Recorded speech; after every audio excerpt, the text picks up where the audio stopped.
आदिवासी, जय जवाहर, जय मूल निवासी, जय भीम, जिंदाबाद साथियों। साथियों, आप सभी को पता होगा कि एक दिन पहले ही मध्य प्रदेश की बीजेपी सरकार ने आदिम कल्याण विभाग का नाम बदलकर जनजाति विभाग कर दिया गया। मैं आप सभी बुद्धिजीवी लोगों से, वरिष्ठ लोगों से पूछना चाहता हूं, क्या ये सरकार ने आदिवासियों के हक में फैसला रखा कि हमारे विरोध में फैसला रखा? आप लोग अच्छी तरह से इस चीज के बारे में जानते हैं। फरवरी 2019 में जब कांग्रेस की वर्तमान में सरकार थी, उस समय ओमकार जी मरकाम के प्रस्ताव के कारण कांग्रेस सरकार ने जनजाति विभाग का नाम बदलकर आदिम कल्याण विभाग करवाया था। लेकिन फिर से जैसे ही सत्ता के नशे में चूर बीजेपी सरकार ने उस आदिम कल्याण विभाग का नाम बदलकर जनजाति विभाग कर दिया। साथियों, इस जनजाति के हिसाब से अगर देखा जाए तो कहीं ना कहीं हमारे लोगों के द्वारा जिस चीज की आवाज उठानी थी कि आदिवासी विभाग एक हिसाब से अगर होना था, मेरे हिसाब से तो आदिवासी विभाग होना था, लेकिन आदिम जनजाति विभाग था, फिर भी ठीक है। लेकिन इन लोगों ने जनजाति विभाग करके क्या साबित किया? लेकिन हमारे जो आदिवासी जो नेता थे, विधायक थे, उन लोगों ने इस मुद्दे पर आवाज नहीं उठाई। मैं उन लोगों से पूछना चाहता हूं, क्या आप लोग सिर्फ जाति प्रमाण पत्र लायक हैं कि जब आदिवासी के कोई गलत हक में जब फैसला जाता था, क्या आप लोग उनकी आवाज नहीं उठा सकते? मैं उन लोगों से पूछना चाहता हूं, अगर आदिवासी शब्द अगर नहीं रहेगा तो आप लोग ना विधायक बनेंगे ना मंत्री बनेंगे। मैं इस चीज को आप लोगों को इस वीडियो के माध्यम तक आप तक पहुंचाना चाहता हूं। लेकिन साथियों, कहीं ना कहीं मध्य प्रदेश के अंदर आरएसएस के इशारे पे चल रही बीजेपी सरकार ने जिस प्रकार से आदिवासियों को खत्म करने के लिए षड्यंत्र द्वारा जनजाति शब्द को सामने लेकर आया है, ये कहीं ना कहीं हमारे लिए एक बहुत बड़ा खतरा है और कहीं ना कहीं एक बहुत बड़ा चिंता का विषय है। साथियों, इस जनजाति शब्द के में मायने क्या है ये तो शायद वरिष्ठ लोगों को ही पता है, लेकिन ये कहीं ना कहीं आदिवासियों को खत्म करने की एक शुरुआत है।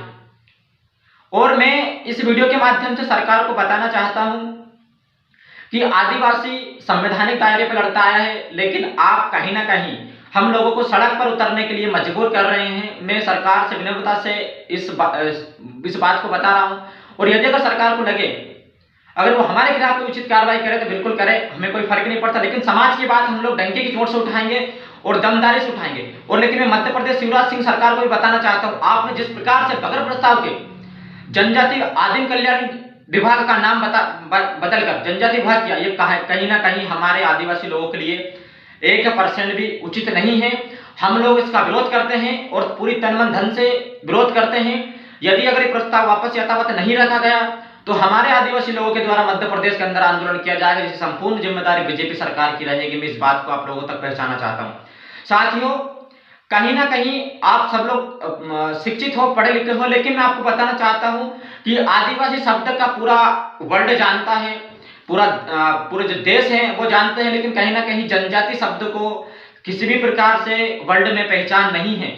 इसीलिए इन चड्डेधारी लोगों की षड्यंत्र द्वारा इन लोगों को पता है कि आदिवासी धीरे धीरे जाग रहा है, तो इन लोगों को कैसे भ्रमित किया जाए। इसीलिए इन लोगों ने हमारे बीच में जनजाति शब्द का इस्तेमाल किया है, जो कि हमारे लिए एक बहुत बड़ा घातक कहा जाए कि विनाशकारी शब्द है। इस शब्द का हम लोग पूर्ण रूप से बहिष्कार करते हैं। और मैं सरकार को बताना चाहता हूं कि जिस प्रकार से आप लोग हमारे कल्चर को, हमारे इतिहास को जिस प्रकार से खत्म कर रहे हैं, हम लोगों को आप लोग सड़क पर उतरने के लिए मजबूर कर रहे हैं। मैं तमाम जो आदिवासी विधायक हैं, 47 रिजर्व सीट में जो विधायक बन के बैठे, चाहे भाजपा हो चाहे कांग्रेस हो, एकजुटता के साथ आप लोग आने वाले समय में हम आप लोगों का भविष्य खराब कर देंगे। आप इस चीज का अंदाजा लगा सकते हैं। साथियों, जिस प्रकार से आदिवासी अनुसूचित क्षेत्र में 5वीं 6वीं अनुसूची के तहत भारत सरकार भी हस्तक्षेप नहीं कर सकती, लेकिन इन लोगों ने संविधान को ताड़ ताड़ कर पूर्ण रूप से ट्राइबल एरिया में अनुसूची 5वीं 6वीं अनुसूची के तहत अगर देखा जाए तो उनमें मनमानी तरीके से हमारे आदिवासी भाइयों के ऊपर नियम कानून थोप रहे, जो कि हमारे संविधान के दायरे से बाहर है।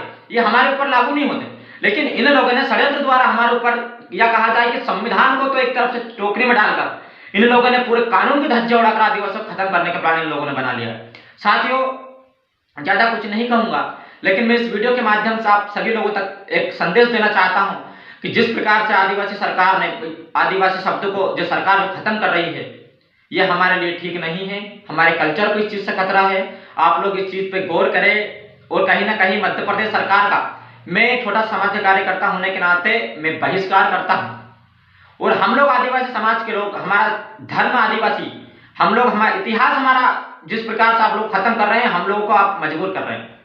मैं ज्यादा कुछ नहीं कहूंगा, लेकिन इस वीडियो के माध्यम से मैं फिर से सरकार को चेतावनी देना चाहता हूं कि हमारा जो कल्चर, जो हमारा इतिहास जहां पर था यथावत वहीं पर रहने दे। आप इस चीज के साथ छेड़छाड़ ना करें तो ठीक है। जो आदिवासी विधायक है, चाहे मंत्री, चाहे सांसद, उनको बताना चाहता हूं, आप तलवार ना चाटे भाजपा कांग्रेस का, नहीं तो जिस प्रकार से आदिवासी खत्म कर रहे हैं, किसी दिन आपको भी खत्म कर देंगे। इस बात को मैं आप लोगों तक बताना चाहता हूँ। इसलिए आप एकजुटता के साथ होकर आदिवासी समाज, भोले भाले भाइयों को साथ दें और अपने समाज के हक अधिकार की लड़ाई लड़े और आर पार की लड़ाई लड़ने के लिए आप आदिवासी समाज का साथ दें। इसके साथ मैं अपनी वाणी को विराम देता हूं।